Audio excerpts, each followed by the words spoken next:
What is up, everyone, and welcome to another Bitcoin market update. In these videos, you'll learn how to use technical analysis to forecast price movements in your favorite cryptocurrencies like Bitcoin, Ethereum, and others. Before we dive into the analysis, I just want to quickly mention that everything on this channel is for educational purposes only and is not intended as financial advice. All right, let's start off with Bitcoin here on the weekly time frame. So if we're looking at this price action we have here, there's a couple things that we want to note. The first thing is the declining bull volume that we've had over the past 4 weeks. Now on this exchange, we did have increasing bull volume, but as I mentioned over the last couple videos, this is pretty much erroneous considering that all the other major exchanges have had declining bull volume over all the last 4 weeks. So what that's telling us is over the rise that we've experienced over the past 6 weeks, we're losing bull strength with each weekly candle that we get. So that means that there's less people buying on the week of August 16th than there was on the week of August 2nd. And it's been doing that. We've been seeing the decline there for the past 4 weeks. So we had a short squeeze, which is what's considered a period of time in the market where market participants that are betting that the price is going to go down are forced to close out their positions because the price is getting pushed up by big players in the market. And so if they do not close out their positions, they'll be either stopped out, liquidated, or they'll lose a significant amount of money. So what they do is they close out their positions on this rise in price and they add to the buying pressure. Now that we've pushed up this far, the short squeeze is completely done.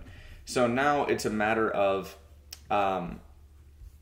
where are we going to be setting our high? Now that we're dwindling, the bull volume is dwindling, we need to set a high somewhere, come down and form a higher low, somewhere above the previous low here from July 19th. So one of the things that I'm watching for is this weekly candle close that we'll get in 2 days and 7 hours. If this candle closes like how it looks now, or even like a doji candle, which is kind of looks like a cross, that's when I'm going to expect the following week to experience a drawdown where we set that higher low, or we start to come down and set that higher low. So that's what I'm going to be watching for over the coming days and then subsequent week next week. So let's go down to the 3-day time frame and see what we're dealing with there. So if we look at this from a 3-day perspective, there is really one key level that we're bouncing off of right now, and it's no surprise that the price action is operating right at the edge of this support level, because this is a valid support level like I've been talking about. This is a level that has been established once we got this candle close right here. So what we have is really a simple bull trend pattern here. So we have a low, we have a high, this nice rise in price. We have a higher low, meaning that when we drew down less than when we did here because the price didn't go as low as we did here. And then we have a higher high. And this is the confirmation of a bull trend, because we need to have the momentum be confirmed with higher prices than the previous high that was set. And that's what we see right here. And then what I look for is 2 candle closes above a key high, in this scenario for a bull trend at least, to confirm that trend. 2 subsequent candle closes above that on the time frame that you're looking at. So on the 3-day time frame, that's what we're looking at. So this is what we need. We need 2 of those candle closes, and that's exactly what we got. We got 1 candle close here at 49.3, and then we got another candle close here at roughly 49. And so both of those were above this high.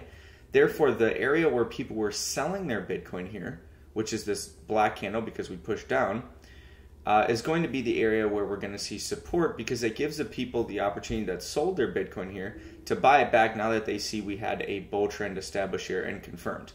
So we're seeing that here with this long lower wick. You can see that if we zoom in, it's not a coincidence that right now price is literally sitting right on the top of that support level.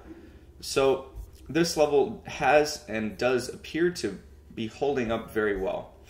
So what really matters, though, is how this candle closes in a day and 7 hours.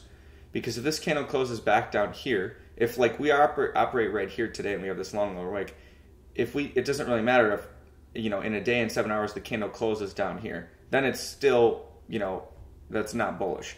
So it's going to matter where this candle closes, but right now it's looking very bullish with this longer lower wick, and it looks like bulls have defended this level extremely well thus far. If we do get a candle close like this, how we're looking right here, we could easily see another high, either a lower high in comparison to this one at 50,000, roughly 600, or we could see a higher high even. So I'll be interested to see how the price reacts in the coming days and how this candle closes.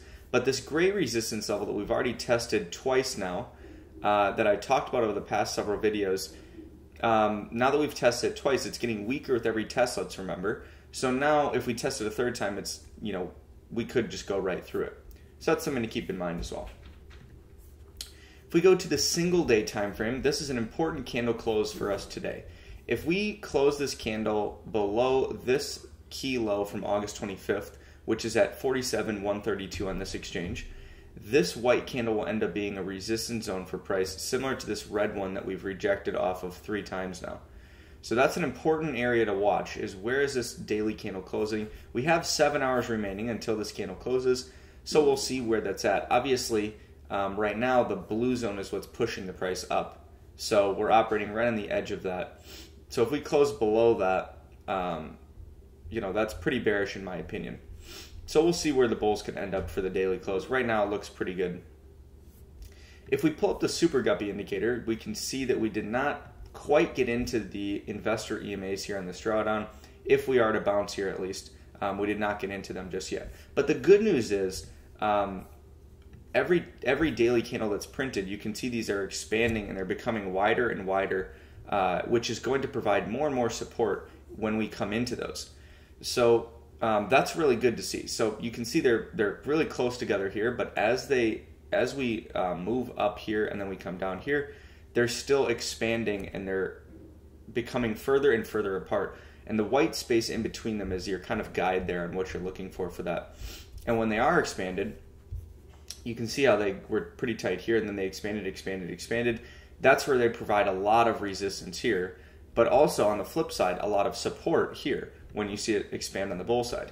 So that's an area that I'm looking to buy some Bitcoin, is when it returns to this green investor zone, because I want to be part of this trend. I want to participate in the upside here that we're seeing.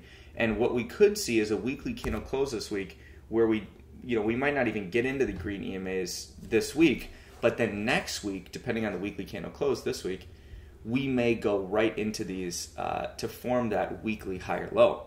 So that'll be interesting and something I'll keep an eye on. If we go down to the lower time frames, let's just go to the 6 hour time frame. There's not much to discuss here, in my opinion. A lot of chop, a lot of nonsense going on here, but really the zone that we're keeping an eye on is this yellow resistance zone that we already rejected off of once. It's right near that red resistance zone on the single day time frame as well, that we've talked about in the past videos. This is from our bear trend here with a high, low, lower, high, lower, low.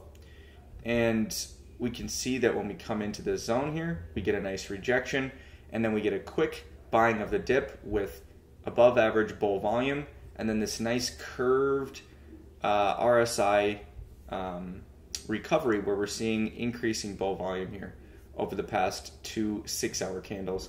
So this 6 hour candle, if we get a close like where we are now, that'd be good.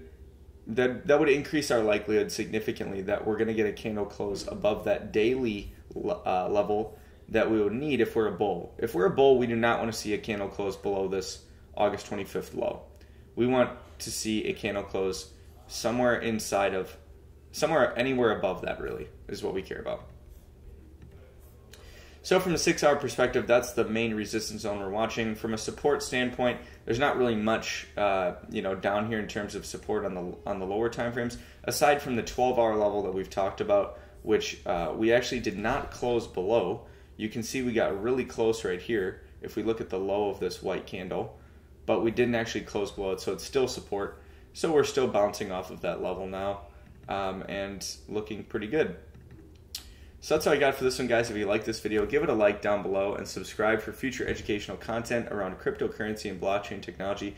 And if you haven't already, check out our beginner technical analysis course that we released on Leutheria.com. This is where you can get 20% off and learn the fundamental basic elements of trading these different crypto assets and analyzing the price action so you can forecast where it might move next, like we talk about in these videos.